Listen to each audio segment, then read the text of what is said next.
Puyi was the last emperor in China. After him, a long line of imperialism vanished and turned into the Chinese Republic.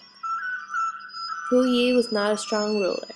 He was only 3 years old when he took the throne and not fit. His father, Prince Chun, took over as regent. China needed a strong ruler to lead them out of chaos. This chaos grew from people's unhappiness with imperialism and the old ways of China. The placement of Puyi to power severely weakened the strength of imperialism. Puyi's rule as child emperor caused the downfall of imperialism in China because his rule was not strong. Here is a clip of Puyi's younger brother discussing his rule.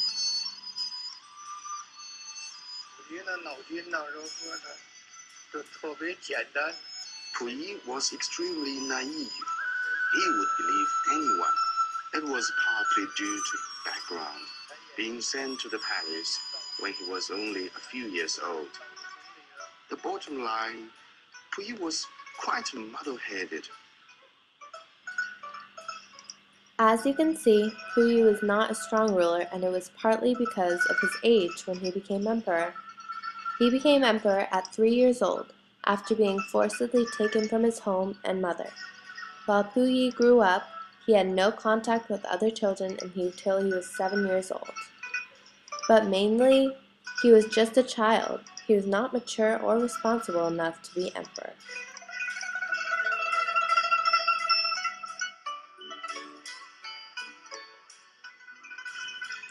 Another reason he wasn't fit to rule was because he just didn't want to. He was forced into the job. In fact, his first time in the Forbidden City, he was crying and wanted to go home. He hated it from the time he arrived. At age 15, he tried to escape. He bribed the guards and he tried to run away. But they tricked him and got him into trouble. They didn't let him go.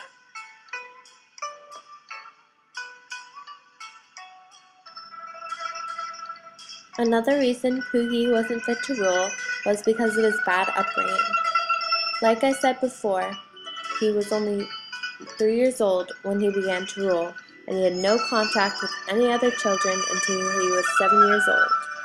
On top of that, he didn't see his mother until he was 10 years old. At the palace, everyone cared about politics, and no one really cared about him. No one loved him. His mother was aware of his bad upbringing and tried unsuccessfully to take him back home. When this didn't work, she was so sad that she killed herself by swallowing a ball of opium.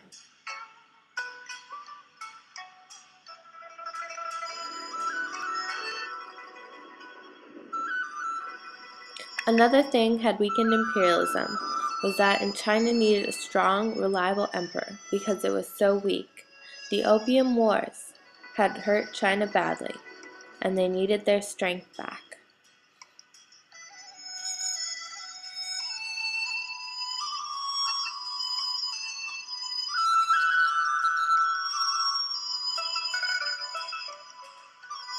Another war, the Sino-Japanese War, forced China to give up lots of power and land. The Qin dynasty was falling apart. The empire was facing a challenge to rule, and the Qin court was angering other governments. Nobody agreed with the old ways of ruling. China was in chaos. Lots of power and wars caused people to question imperialism and the power of the emperor. Nationalism was one of the revolutionary ideas that came out of this. People started looking for new ways of rule. A group called the Revolutionary Alliance Group wanted to create the Chinese Republic.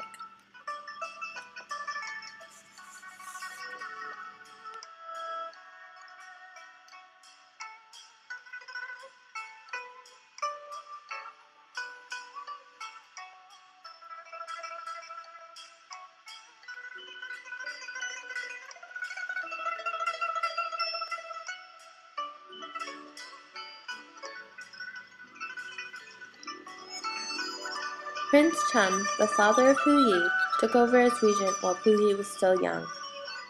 Though he was a decent ruler, China needed a real emperor to lead them out of the chaos.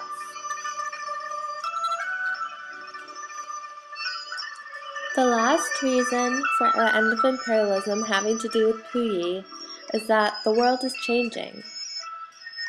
Puyi can't be a child emperor in a changing world. Selecting a 3-year-old emperor to run a powerful country is not a modern idea.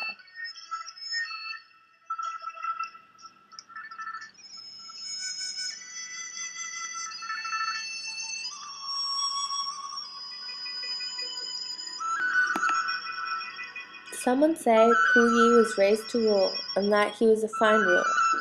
They would say that imperialism would end all on its own, and it had nothing to do with the strength of Puyi's power. The truth is that Puyi was not a good ruler. The fact that he was forced when he was so young and he didn't even want the title was good enough. But he was also not a strong leader for a 3-year-old. The chaos needed to be remedied by a real emperor, an emperor with skills to be able to fix the problems instead of increase to their problems. Also, Puyi reflected old traditions, a child ruler, for example. Puyi helped the switch from imperialism by reflecting old traditions and being too young to rule. Puyi's role as a child emperor in China caused the downfall of imperialism because his rule was not strong.